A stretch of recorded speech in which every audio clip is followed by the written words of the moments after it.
Doctor ਸਾਡੇ ਕੋਲ ਪਹਿਲੀ ਈਮੇਲ ਆਈ ਹੈ ਬਹਿਰੀਨ ਤੋਂ ਵੀਰ ਗੁਰਪ੍ਰੀਤ ਸਿੰਘ ਜੀ ਦੀ।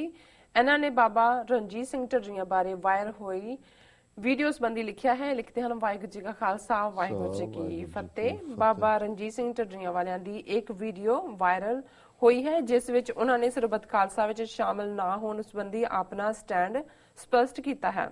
ਕਈਆਂ ਵੱਲੋਂ ਉਹਨਾਂ ਨੂੰ ਬਾਦਲ ਪੱਖੀ ਅਤੇ ਗੱਦਾਰ ਕਹਿਣ ਤੇ ਉਹਨਾਂ ਨੂੰ ਆਪਣੀ ਹੈਰਾਨੀ ਪ੍ਰਗਟ ਕੀਤੀ ਹੈ ਕਿ ਸਿਰਫ ਸਰਬੱਤ ਖਾਲਸਾ ਵਿੱਚ ਸ਼ਾਮਲ ਨਾ ਹੋਣ ਤੇ ਕੋਈ ਪੰਥ ਦੋਖੀ ਨਹੀਂ ਹੋ ਸਕਦਾ।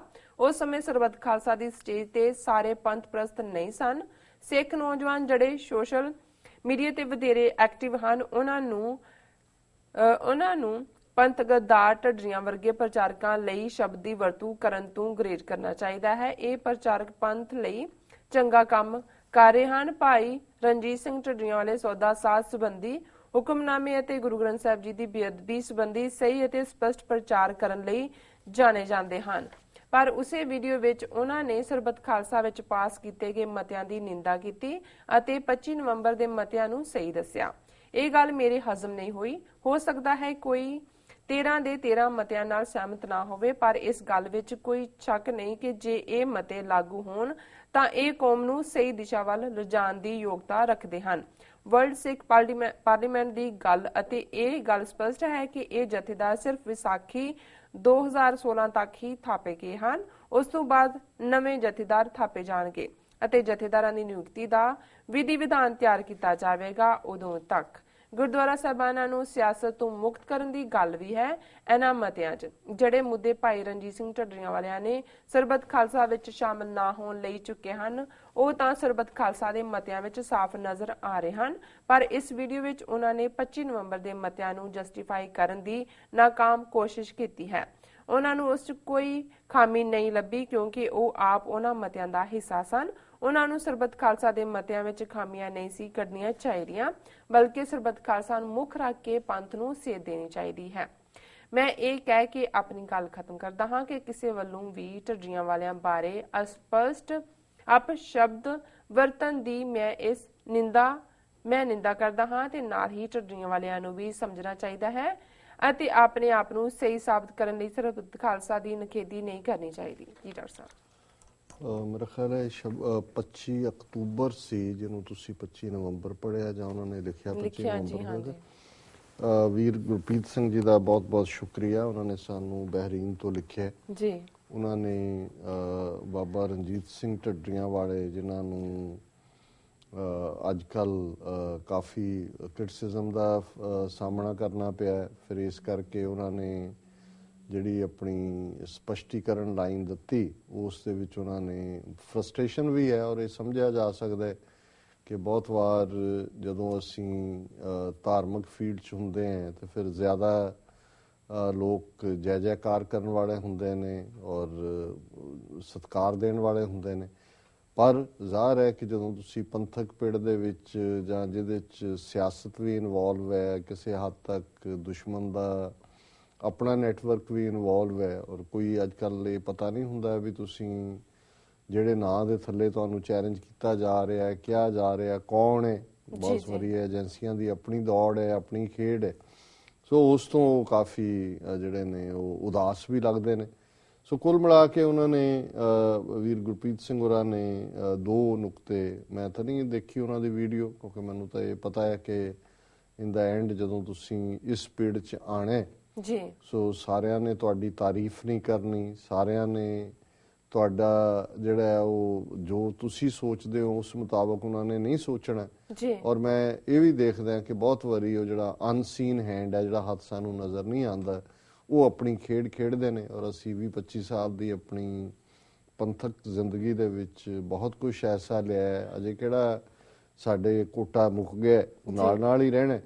ਸੋ ਮੈਂ ਸਮਝਦਾ ਵੀ ਇਹਦੇ 'ਚ ਕੋਈ ਸ਼ੱਕ ਨਹੀਂ ਹੈ ਔਰ ਅਸੀਂ ਇਸ ਫਾਰਮੈਟ ਤੋਂ ਵੀ ਸੱਚੋ ਸੱਚ ਦੇ ਆਪਣੀਆਂ ਲਿਖਤਾਂ ਰਾਹੀਂ ਵੀ ਭਾਈ ਪੰਥਪ੍ਰੀਤ ਸਿੰਘ, ਭਾਈ ਰਜਿੰਦਰ ਸਿੰਘ ਮਾਂਝੀ, ਬਾਬਾ ਰਣਜੀਤ ਸਿੰਘ ਢੱਡਰੀਆਂ ਵਾਲੇ ਔਰ ਉਹਨਾਂ ਸਾਰੇ ਸਿੱਖ ਪ੍ਰਚਾਰਕਾਂ ਔਰ ਉਹਨਾਂ ਦੇ ਜਿਹੜੇ ਸਾਥੀ ਸੀ ਉਹਨਾਂ ਦੀ ਸ਼ਲਾਘਾ ਕੀਤੀ ਕਿ ਉਹਨਾਂ ਨੇ ਜਿਵੇਂ ਗੁਰੂ ਗ੍ਰੰਥ ਸਾਹਿਬ ਜੀ ਦੇ ਸਰੂਪ ਜਿਹੜਾ ਚੋਰੀ ਹੋਏ ਫਿਰ ਬੇਅਦਬ ਹੋਏ ਉਸ ਦੇ ਉੱਤੇ ਉਹਨਾਂ ਨੇ ਸਟੈਂਡ ਲਿਆ। ਇਸ ਤੋਂ ਪਹਿਲਾਂ ਵੀ ਬਾਬਾ ਰਣਜੀਤ ਸਿੰਘ ਢੱਡਰੀਆਂ ਜਿਸ ਮੌਕੇ ਦੇ ਉੱਤੇ ਆਸ਼ੂਤੋਸ਼ ਨੇ ਲੁਧਿਆਣੇ ਦੇ ਵਿੱਚ ਸੁਰਿੰਦਰ ਕੌਰ ਬਾਦਲ ਨੇ ਜ਼ਿੱਦ ਕਰਕੇ ਉਹਦਾ ਸਮਾਗਮ ਰਖਾਇਆ ਸੀ ਜੀ, ਔਰ ਜਦੋਂ ਪ੍ਰੋਟੈਸਟ ਦੀ ਗੱਲ ਆਈ ਦੂਜੇ ਤੇ ਦੌੜ ਗਏ ਸਾਰੇ ਜਿਹੜੇ ਅੱਜ ਬਾਦਲ ਦੀ ਗੋਦ 'ਚ ਬੈਠੇ ਨੇ, ਪਰ ਇਹ ਬਰਾਬਰ ਉੱਥੇ ਖੜੋਤੇ ਵੀ ਰਹੇ। ਔਰ ਜਿਹੜੇ ਭਾਈ ਦਰਸ਼ਨ ਸਿੰਘ ਲੋਹਾਰਾ ਸ਼ਹੀਦ ਹੋਏ ਪੁਲਿਸ ਦੀ ਫਾਇਰਿੰਗ ਦੇ ਨਾਲ, ਉਹ ਇਹਨਾਂ ਦੇ ਹੀ ਜਿਹੜੇ ਨੇ ਉਹ ਉਹਨਾਂ ਦੇ ਮੈਂ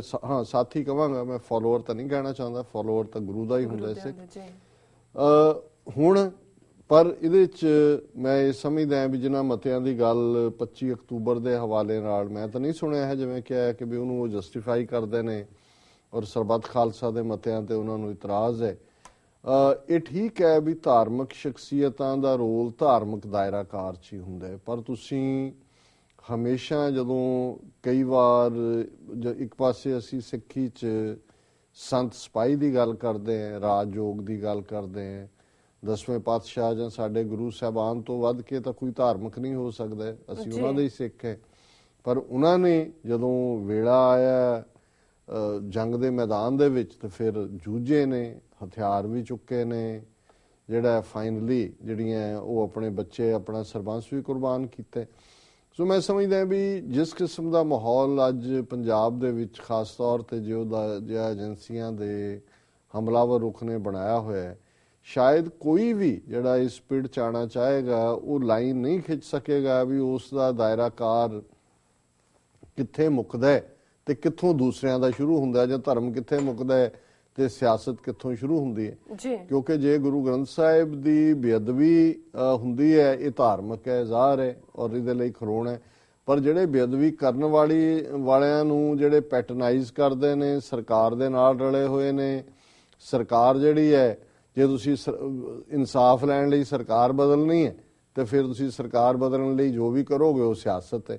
ਸੋ ਇਹਦੇ 'ਚ ਕੋਈ ਲਾਈਨ ਨਹੀਂ ਹੈ। ਔਰ ਮੈਂ ਆਪਣੇ ਤੋਂ, ਹਾਲਾਂਕਿ ਮੈਨੂੰ ਨਹੀਂ ਪਤਾ ਵੀ ਅੰਦਰੂਨੀ ਉੱਥੇ ਕਿਹਦੇ ਨਾਲ ਕੀ ਰਾਬਤਾ ਹੈ। ਅਸੀਂ ਹਮੇਸ਼ਾ, ਹੁਣ ਜੇ ਲੁਧਿਆਣੇ ਦੇ ਇੱਕ ਇਕੱਠ ਦੇ ਵਿੱਚ ਪਿਛਲੇ ਦਿਨਾਂ 'ਚ ਭਾਈ ਪੰਥਪ੍ਰੀਤ ਸਿੰਘ ਹੋਰਾਂ ਨੇ ਬਾਦਲਾਂ ਨੂੰ ਝੰਬਿਆ ਚੰਗੀ ਤਰ੍ਹਾਂ ਦਲੀਲਾਂ ਦੇ ਨਾਲ, ਅਸੀਂ ਪੂਰਾ ਇੱਕ ਸੈਗਮੈਂਟ ਕੀਤਾ ਉਹਦੇ ਤੇ ਔਰ ਸਾਨੂੰ ਉਹਦੇ ਬਹੁਤ ਸਾਰੀਆਂ ਕਾਲਾਂ ਵੀ ਆਈਆਂ, ਉਹਨਾਂ ਨੇ ਤਾਰੀਫ ਕੀਤੀ। ਮੈਂ ਕਿਹਾ ਜੀ ਮੈਂ ਨਾ ਕਦੇ ਭਾਈ ਪੰਥਪ੍ਰੀਤ ਸਿੰਘ ਹੋਰਾਂ ਨੂੰ ਮਿਲਿਆ, ਨਾ ਮੈਨੂੰ ਉਹਨਾਂ ਦੀ ਇਨਰ ਪੋਲਿਟਿਕਸ ਕੀ ਆ, ਇਹਦੇ ਨਾਲ ਕੋਈ ਲਾਗਾ ਦੇਗਾ ਨਹੀਂ ਹੈ, ਪਰ ਅਸੀਂ ਇਸ਼ੂ ਬੇਸਡ ਜਿਹਦਾ ਜੋ ਰੋਲ ਹੁੰਦਾ ਹੈ ਉਹਨੂੰ ਅਸੀਂ ਐਡਮਾਇਰ ਕਰਦੇ ਹਾਂ। ਔਰ ਜਿੱਥੇ ਸਾਨੂੰ ਲੱਗਦਾ ਹੈ ਕਿ ਵੀ ਇੱਥੇ ਜਿਹੜਾ ਕੋਈ ਨਾ ਕੋਈ ਪਾਰਟ ਕਮਜ਼ੋਰ ਹੈ, ਉੱਥੇ ਅਸੀਂ ਪੁਆਇੰਟ ਆਊਟ ਵੀ ਕਰਦੇ ਹਾਂ। ਨਾ ਅਸੀਂ ਕਿਸੇ ਦੀ ਤਾਰੀਫ 'ਚ ਬੇਮਤਲਬ ਯਕੀਨ ਰੱਖਦੇ ਹਾਂ, ਨਾ ਕਿਸੇ ਦੀ ਬੇਮਤਲਬ ਆਲੋਚਨਾ 'ਚ ਯਕੀਨ ਰੱਖਦੇ ਹਾਂ।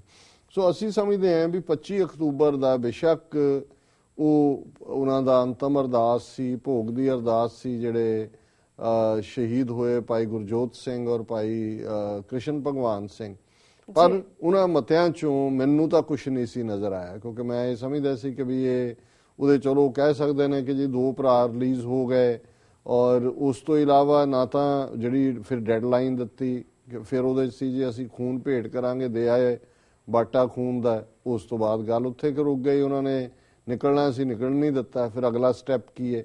ਸੋ ਅਸੀਂ ਸਮਝਦੇ ਹਾਂ ਵੀ ਇਸੇ ਤਰ੍ਹਾਂ ਜਿਹੜਾ ਸਰਬੱਤ ਖਾਲਸਾ ਹੋ ਸਕਦਾ ਹੈ ਇਸ ਦੇ ਵਿੱਚ ਕਿ ਵੀ ਸਰਬੱਤ ਖਾਲਸਾ ਦੇ ਵਿੱਚ ਕਾਹਲੀ ਕੀਤੀ ਗਈ, ਜਿਵੇਂ ਕਈਆਂ ਦਾ ਖਿਆਲ ਹੈ। ਜਥੇਦਾਰਾਂ ਦਾ ਥਾਪੇ ਜਾਣਾ ਵੀ ਕਈ ਆਪਣੀਆਂ ਧਿਰਾਂ ਨੂੰ ਵੀ ਨਹੀਂ ਠੀਕ ਲੱਗਿਆ, ਕਿਉਂਕਿ ਪਹਿਲਾਂ ਡਿਸਕਸ ਨਹੀਂ ਸੀ ਹੋਇਆ।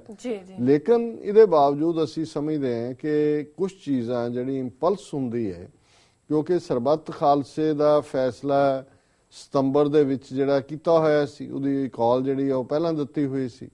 ਸੋ ਅਸੀਂ ਸਮਝਦੇ ਹਾਂ ਵੀ ਕਿਉਂਕਿ ਇਸ ਸਾਰੇ ਚੋਂ ਜੇ ਸਰਬੱਤ ਖਾਲਸਾ ਹੋਇਆ ਔਰ ਉਹਦੇ 'ਚ ਜਿਹੜੇ ਮਤੇ ਨੇ, ਹੁਣ ਜੇ ਇੱਕ ਪਾਸੇ ਮੈਂ ਨਹੀਂ, ਅਗੇਨ ਮੈਨੂੰ ਨਹੀਂ ਪਤਾ ਹੈ ਕਿ ਇਹਨਾਂ ਦੀ ਲਿਖਤ ਦੇ ਵਿੱਚ ਮਤਿਆਂ ਦਾ ਉਹਨਾਂ ਨੇ ਕਿਹਨਾਂ ਦਾ ਜ਼ਿਕਰ ਕੀਤਾ, ਪਰ ਇੱਕ ਗੱਲ ਜ਼ਾਹਰ ਹੈ ਵੀ ਹੁਣ ਸਰਬੱਤ ਖਾਲਸਾ ਦੇ ਮਤਿਆਂ ਨੂੰ ਲੈ ਕੇ ਦੋਨੋਂ ਹੀ ਧਿਰਾਂ ਆਬਜੈਕਸ਼ਨ ਕਰਦੀਆਂ ਨੇ। ਇੱਕ ਸਾਡੀਆਂ ਜਥੇਬੰਦੀਆਂ ਨੇ ਜਿਹੜੀਆਂ ਕਹਿੰਦੀਆਂ ਜੀ ਆਊਟਰਾਈਟ ਖਾਲਿਸਤਾਨ ਦਾ ਮਤਾ ਨਹੀਂ ਕੀਤਾ, ਇੱਕ ਉਹ ਨੇ ਉਹ ਕਹਿੰਦੇ ਜੀ ਇਹ ਤਾਂ ਧਾਰਮਿਕ ਰੱਖਣਾ ਚਾਹੀਦਾ ਸੀ, ਸਿਆਸਤ ਕਿਉਂ ਕਰ ਦਿੱਤੀ। ਸੋ ਮੈਨੂੰ ਨਹੀਂ ਇਹ ਸਮਝ ਆਉਂਦੀ ਕਿ ਵੀ ਇੱਕ ਪਾਸੇ ਅਸੀਂ ਜਦੋਂ ਕੋਈ ਦੂਸਰੇ ਸਾਨੂੰ ਕਹਿੰਦੇ ਨੇ ਕਿ ਧਰਮ ਔਰ ਸਿਆਸਤ ਵੱਖਰੀ ਹੋਣੀ ਚਾਹੀਦੀ ਹੈ, ਤੇ ਅਸੀਂ ਜਿਹੜਾ ਸਭ ਤੋਂ ਜ਼ਿਆਦਾ ਉਸ ਦਾ ਵਿਰੋਧ ਕਰਦੇ ਹਾਂ ਕਿ ਭਾਈ ਸਿੱਖਾਂ 'ਚ ਤਾਂ ਇੱਕੋ ਹੀ ਹੈ, ਧਰਮ ਔਰ ਸਿਆਸਤ ਇੱਕ ਹੈ। ਸੋ ਮੈਂ ਸਮਝਦਾ ਵੀ ਮੈਨੂੰ, ਹਾਲਾਂਕਿ ਮਤਿਆਂ ਨੂੰ ਬਿਹਤਰ ਕੀਤਾ ਜਾ ਸਕਦਾ ਸੀ, ਲੇਕਿਨ ਜਿਸ ਤਰੀਕੇ ਦੇ ਨਾਲ ਵੀ, ਔਰ ਅਸੀਂ ਉਹਨਾਂ ਸਾਰੇ ਦੇ ਸਾਰੇ 13 ਮਤਿਆਂ ਨੂੰ ਡਿਸਕਸ ਵੀ ਕੀਤਾ, ਮੈਨੂੰ ਉਹਦੇ ਚ ਕੁਝ ਐਸਾ ਨਹੀਂ ਲੱਗਾ ਜਿਹੜਾ ਐਂਟੀ ਪੰਥ ਹੋਏ। ਹਾਲਾਂਕਿ ਜ਼ਾਹਰ ਹੈ, ਜਿਵੇਂ ਮੈਂ ਐਕਟਿੰਗ ਜਥੇਦਾਰਾਂ ਦੇ ਜਿਵੇਂ ਇਹਨਾਂ ਨੇ ਵੀ ਕਿਹਾ ਕਿ ਵੀ ਜੇ ਬਣ ਹੀ ਗਏ ਨੇ, ਹੋ ਸਕਦਾ ਉਹਦੇ ਤੇ ਸਹਿਮਤੀ ਨਹੀਂ ਲਈ ਸਾਰਿਆਂ ਦੀ, ਸਾਰਿਆਂ ਦੇ ਪਸੰਦ ਨਾ ਹੋਣ, ਪਰ ਉਹ ਇੰਟਰਿਮ ਜਥੇਦਾਰ ਨੇ, ਅੰਤਰਮ ਨੇ। ਅਪ੍ਰੈਲ ਦੇ ਤੱਕ ਜੇ ਅਗਲਾ ਸਰਬੱਤ ਖਾਲਸਾ ਹੁੰਦਾ ਜਿਹੜਾ ਕਿ ਉਹਦੇ ਚ ਉਹਦਾ ਵਿਧੀ ਵਿਧਾਨ ਹੈ, ਹਾਲਾਂਕਿ 30 ਨਵੰਬਰ ਤੱਕ ਮੌਜੂਦਾ ਢਾਂਚੇ ਵਾਲਿਆਂ ਨੇ ਨਾਂ ਅਨਾਉਂਸ ਕਰਨੇ ਸੀ, ਪਰ ਉਹ ਚੁੱਕ ਕੇ ਸਾਰੇ ਅੰਦਰ ਦਿੱਤੇ ਹੋਏ ਨੇ। ਉਹ ਉਹਨਾਂ ਨੇ ਮੇਰਾ ਖਿਆਲ ਹੈ 30 ਦਸੰਬਰ ਤੱਕ ਐਕਸਟੈਂਡ ਕਰ ਦਿੱਤੇ। ਸੋ ਅਸੀਂ ਆਸ ਕਰਦੇ ਹਾਂ ਕਿ ਅਗਲੇ ਸਰਬੱਤ ਖਾਲਸਾ ਤੱਕ ਜਿਹੜੇ ਕੰਸਰਨ ਬਹੁਤ ਸਾਰੀਆਂ ਸਾਡੀਆਂ ਇਹਨਾਂ ਜਥੇਬੰਦੀਆਂ ਨੇ ਜਾਂ ਬਾਬਿਆਂ ਵੱਲੋਂ ਆਏ ਨੇ ਕਿ ਜੀ ਆਹ ਹੁੰਦਾ, ਉਹਦੇ ਚ ਉਹ ਹੁੰਦਾ, ਉਹਨਾਂ ਨੂੰ ਇਨਕੋਰਪੋਰੇਟ ਕਰ ਲਿਆ ਜਾਏ, ਔਰ ਕਰਨਾ ਚਾਹੀਦਾ ਹੈ। ਉਹਦੇ ਚ ਅਸੀਂ ਸਮਝਦੇ ਹਾਂ ਵੀ ਕਿ ਹਰ ਚੀਜ਼ ਦੇ ਇੰਪਰੂਵਮੈਂਟ ਦੇ ਚਾਂਸਸ ਨੇ, ਪਰ ਇਹ ਜਿਹੜਾ ਵੇਲਾ ਹੈ ਇਸ ਵੇਲੇ, ਹਾਂ ਇੱਕ ਗੱਲ ਜ਼ਰੂਰ ਹੈ ਕਿ ਭਾਈ ਪੰਥਪ੍ਰੀਤ ਸਿੰਘ ਥੋੜੇ ਕਰੜੇ ਲੱਗਦੇ ਨੇ, ਉਹ ਕ੍ਰਿਟਿਸਿਜ਼ਮ ਲੈ ਵੀ ਲੈਂਦੇ ਨੇ, ਔਰ ਇਹਦੇ ਬਾਵਜੂਦ ਪਰ ਬਾਬਾ ਰਣਜੀਤ ਸਿੰਘ ਲੱਗਦਾ ਵੀ ਕਾਫੀ ਕੂਲੇ ਨੇ, ਉਹਨਾਂ ਨੂੰ ਜਿਹੜਾ ਕ੍ਰਿਟਿਸਿਜ਼ਮ ਹੈ ਉਹ ਕਾਫੀ ਹਰਟ ਕਰਦਾ। ਸੋ ਇਹਦੇ ਤੇ ਵੀ ਥੋੜਾ ਜਿਹਾ ਉਹਨਾਂ ਨੂੰ ਪ੍ਰੈਕਟਿਸ ਕਰਨੀ ਚਾਹੀਦੀ ਹੈ ਕਿ ਵੀ ਇਹ ਨਾਲ ਹੀ ਰਹਿਣੇ ਨੇ। ਜੇ ਤਾਂ ਅਸੀਂ ਸਿਰਫ ਕ੍ਰਿਟਿਸਿਜ਼ਮ ਤੋਂ ਹੀ ਆਪਣੇ ਆਪ ਨੂੰ ਉਦਾਸ ਹੋ ਜਾਣਾ ਹੈ, ਜਾਂ ਅਸੀਂ ਕਹਿਣਾ ਕਿ ਬਈ ਨਹੀਂ ਇਨਫ ਇਜ਼ ਇਨਫ, ਤੇ ਫਿਰ ਬਾਬੇ ਨਾਨਕ ਦੀ ਇਸ ਬਾਣੀ ਨੂੰ ਅਸੀਂ ਕਿਵੇਂ ਪ੍ਰਚਾਰਾਂਗੇ? ਕੋ ਕਹੇ ਭੂਤਨਾ, ਕੋ ਕਹੇ ਬੇਤਾਲਾ, ਕੋਈ ਆਖੇ ਆਦਮੀ ਨਾਨਕ ਬੇਚਾਰਾ, ਭਇਆ ਦੀਵਾਨਾ ਸ਼ਾਹ ਕਾ ਨਾਨਕ ਬੌਰਾਨਾ। ਜੀ ਕਿਸੇ ਨੇ ਬੇਤਾਲਾ ਕਹਿਣਾ, ਕਿਸੇ ਨੇ ਭੂਤਨਾ ਕਹਿਣਾ, ਸੋ ਇਹ ਗਦਾਰ ਕਹਿਣ ਵਾਲੇ ਦੂਜੇ ਕਹਿਣੇ ਵੀ ਨਾਲ ਹੀ ਰਹਿਣੇ ਨੇ। ਸੋ ਮੇਰਾ ਖਿਆਲ ਹੈ ਵੀ ਸਾਨੂੰ ਬਿਨਾਂ ਕਿਸੇ ਦੀ ਪਰਵਾਹ ਕੀਤੇ, ਔਰ ਇਸ ਵੇਲੇ ਬਹੁਤ ਸਾਰੀਆਂ ਆਸਾਂ ਨੇ ਇਹਨਾਂ ਧਾਰਮਿਕ ਸ਼ਖਸੀਅਤਾਂ ਤੋਂ, ਔਰ ਇਹਨਾਂ ਨੇ ਕਰੇਜ ਦਿਖਾਇਆ ਪਹਿਲੀ ਸਟੇਜ ਤੇ, ਪਰ ਹੁਣ ਗੱਲ ਜਿਹੜੀ ਹੈ ਕਿਸੇ ਜਿਹਨੂੰ ਕਹਿੰਦੇ ਨੇ ਵੀ ਸਿਰੇ ਕੰਢੇ ਲਾਉਣ ਵਿੱਚ ਵਿਚਾਲੇ ਨਹੀਂ ਹੈ, ਔਰ ਕ੍ਰਿਟਿਸਿਜ਼ਮ ਦੀ ਪਰਵਾਹ ਨਹੀਂ ਕਰਨੀ ਚਾਹੀਦੀ। ਸੋ ਇਹਨਾਂ ਦਾ ਬਹੁਤ ਬਹੁਤ ਸ਼ੁਕਰੀਆ ਵੀਰ ਗੁਰਪ੍ਰੀਤ ਸਿੰਘ ਜੀ ਦਾ, ਉਹਨਾਂ ਨੇ ਸਾਨੂੰ ਲਿਖਿਆ। ਜੀ ਡਾਕਟਰ ਸਾਹਿਬ ਨਾਲ